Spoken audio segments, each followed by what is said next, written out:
Where do you throw away an old TV if you live in Hillsdale, Illinois? Okay, it's Bobby's turn. Hi, Bobby. You're on WOC. Have you noticed that many conservatives, not only do they want the most conservative, but they always claim they want the most consistent conservative? And before I go on, would you agree with that? No.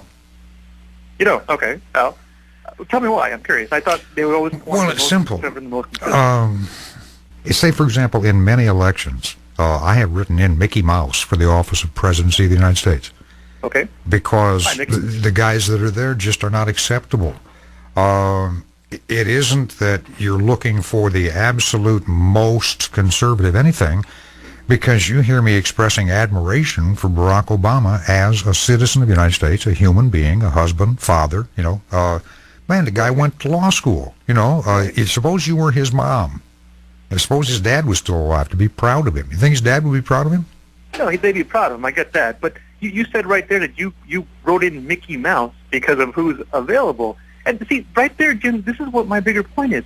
Well, even if you disagree with me that people don't argue they want the most conservative, consistent, people are generally unhappy with this, who's available, but they keep voting the same kind of people in. And my bigger point to you is, if you're a conservative, and if you do want the most conservative and the most consistent, shouldn't everyone in Iowa be going for Ron Paul? Oh, Lord, no. Is he not the most conservative and the most consistent? No. At least the most consistent. Provisionally, yes. Not knowing I know a little bit more about his consistency than I do the other candidates. Now, Gingrich is inconsistent, okay? But Okay. Paul is consistent. The problem that the libertarians have is the drug culture. God, no. Now, let me be honest here. Go ahead. I view Mr. Obama as such a disadvantage to my country that if Ron Paul is the nominee, because I can live with losing the drug war. I've had idiot conservatives losing the drug war since 1972, okay? I'm used to losing the drug war. But when you say Mr. Paul is a consistent conservative, absolutely not. If you look at a young girl who's hooked on cocaine and selling herself on street corners, that's not a conservative look. But Jim, to be fair, you could take any candidate, whether it's Romney, Gingrich, Ron Paul, or Mickey Mouse, as you said.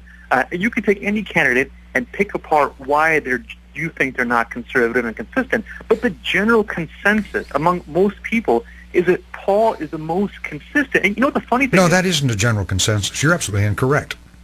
Ron Paul, listen, he no spotlight has shined on him yet. Okay? He's been able to do what Herman Cain did when Herman Cain went to the top. This is how come you hear Rick Santorum saying his turn is coming. Because Santorum has been thoroughly vetted by runs for the Senate and all the rest of this stuff. And this guy is probably, of the candidates, the cleanest in the sense of not having any baggage. Ron Paul has a hell of a bunch of baggage in the drug trade. It's just going to be a nightmare for him if you start focusing on this and showing pictures of this dead guy over here in the park 2 weeks ago with a heroin needle sticking out of his arm, sitting in a toilet in a park here in the Quad Cities. Fair. If you're a conservative, essentially you're supposed to say, government, protect me and stay out of my backyard. So if a guy shoots a needle in him, as tragic and horrible as it is, and the church should help him, his friends and family should help him, a conservative is supposed to believe, take responsibility of your own actions. The answer is no. That's wrong. That's a misinterpretation of conservative belief. Any college political science professor will tell you so. Conservatism is not license. Conservatism is not get government out of everything I do. For example, conservatives would force, listen carefully, listen, conservatives, given their choice, would force healthy young women who become pregnant to bear their children. Conservatives would force them to do so. Once again, the people that think the way you're thinking about the drug trade are really lucky conservatives haven't had power in the last 30 years because we'd have been executing. But what I'm saying is, if you're saying conservatives force you to do things, and I've misinterpreted what the definition of a conservative is, then if... Well, of course conservatives force you. They force you not to kill a guy you're mad at. No, they force you not to steal when you're hungry. They force you not to take from a bank when you're broke. There's all kinds of things. Conservatives also pass laws forbidding you to do things and don't let you do them. And see, that's the big fallacy of the drug argument for libertarians. Because libertarians are saying that government shouldn't force you to do things, and they have this big, long list of things they want government to So I'm curious, if you don't think Ron Paul is the most consistent and the most conservative, don't tell me you think my mouth. I didn't say I didn't think that Mr. Paul was not the most consistent conservative. He is not the most consistent conservative. Right. There's a definition of conservatism that you can find in any poli-sci text and dictionary. Mr. Paul does not fit it when you come to the drug trade. Okay, fine. Okay, now how about prostitution, Ace? When your youngest sister, she's 16 years old, and according to Dr. Paul, she can make up her own mind. She comes in and says, this guy just offered me $1,000 to turn a trick. I'm going to go do it. You say yes? Well, hold on. If you're going to... Now, there's no hold on. You say yes.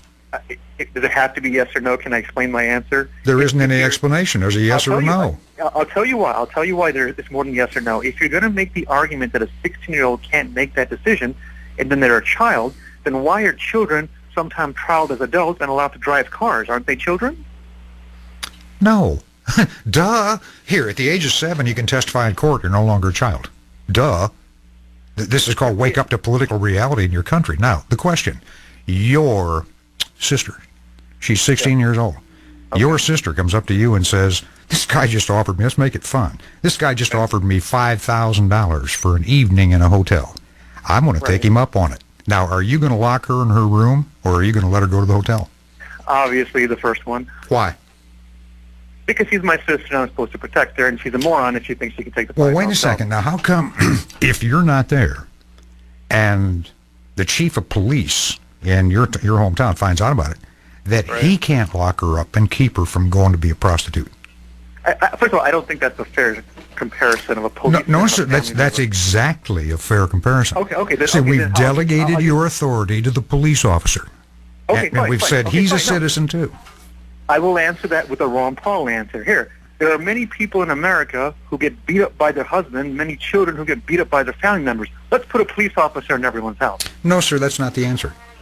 See, your sister came and told you that she was going to take drugs, be a hooker, whatever. Being a street prostitute has really got to be tough. And see, when I said that Mr. Paul hasn't had concentrated, okay, let's take a look at what you advocate. Legalized prostitution. I'm a father of a daughter. No way in hell. He didn't say legalized prostitution. The hell he doesn't. Yes, he does. He says leave it to states to make their own decision. He's not for it. Boy, that's that typical crap you get from guys that Welsh. Now, you said he was consistent. Yes, what does Mr. Paul say for his home state, then? I'm not in line to that. I'm not sure. You tell me, please. Prostitution, because he's a libertarian. The libertarians do not want government constraining the right of a 19, 20, 16, 35, 50-year-old woman to turn a trick on the street. That is the reality of the libertarian belief. Now, they're entitled to it. You understand? No. What you're doing is you're taking their belief and you're making it seem like they're advocating it. Duh. Here, are they advocating a free economy? So libertarians believe in basically love hooker. Well, you understand here. That's Occam's razor. You're slicing logic real thin there. That's like saying that the pro-choice people don't really advocate abortion. Yes, they do. Okay, they run Planned Parenthood. The point is this: I will vote for Ron Paul in preference to Barack Obama because I'm probably never going to get a perfect politician I can vote for. Okay, there will never be, quote-unquote, a consistent anything. Liberal, if I were liberal, well, Obama's liberal. Look at all the liberals that are madder than hell to him and demonstrating on the streets. But the point that I'm making to you about Mr. Paul is that, yes, he's doing quite well in the polls here in the Midwest because this conversation has not been held nationally. Okay. Let me tell you, kid, when you're in here talking about a 6-year-old kid turning tricks in child porn, you can start talking to me about liberalism and libertarians. All the time in our